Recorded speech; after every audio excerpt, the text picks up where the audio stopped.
And I give the floor to the representative of the United States. Thank you, Madam President, and thank you to my friends with the French delegation for allowing me to speak as I have to leave early. Thank you to the briefers for updating the Council on Elections Planning in the Democratic Republic of Congo. In particular, thank you, Madam President, for calling this very important and timely meeting, because we are, in fact, running out of time. Today, the DRC is 118 days away from Election Day. That's less than 4 months for the government to finish organizing free, fair, and credible elections. Fortunately, we have already reached an important milestone. President Kabila did not register as a presidential candidate before the deadline, guaranteeing that he cannot legally stand for re-election or legitimately serve as president past January 2019. The United States welcomes reports of President Kabila's intent not to seek a third term. This is an important step towards a peaceful transition of power. History will look favorably on President Kabila's decision if it culminates in free, fair, and credible elections that translate into a lasting democracy for the Congolese people, a legacy that we hope he earns in the coming months. While we recognize progress, we cannot deny the red flags and unanswered questions that remain. With less than 4 months to go, how will CENI transport elections materials to more than 90,000 polling places? Will there be enough voting machines, or will authorities extend voting by days or even weeks? Can the authorities recharge voting machines with only a 12-hour battery life? Have election organizers widely tested the machines? Will voters, many of whom have never used a touchscreen, know how to use them?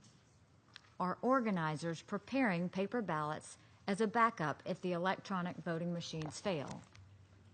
These questions raise problems, but there are solutions. The Congolese authorities should permit MONUSCO to provide logistics and transportation support.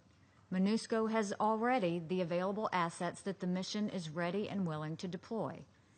The Congolese authorities should also let voters use paper ballots. This is a trusted, tested, transparent, and easy-to-use voting method. The DRC can and should use the same operations that it successfully implemented in 2006 and in 2011, including with support from the United Nations. Paper ballots were good enough to get President Kabila elected, and they should be good enough as a fail-safe to elect his successor. I had the opportunity to meet with President Kabila last year. If he were here today, I would tell him that it is admirable that the DRC government wants to self-finance and self-support its elections. But is it doable? Is it realistic? Is it even necessary? It does not insult the DRC's sovereignty for CENI to accept logistical support from MONUSCO. Instead, the DRC is wasting precious resources to buy capabilities that are already available to them. Meanwhile, my government and others are devoting tens of millions of dollars in life-saving humanitarian assistance for their country. It is troubling that President Kabila and the CENI refused the assistance.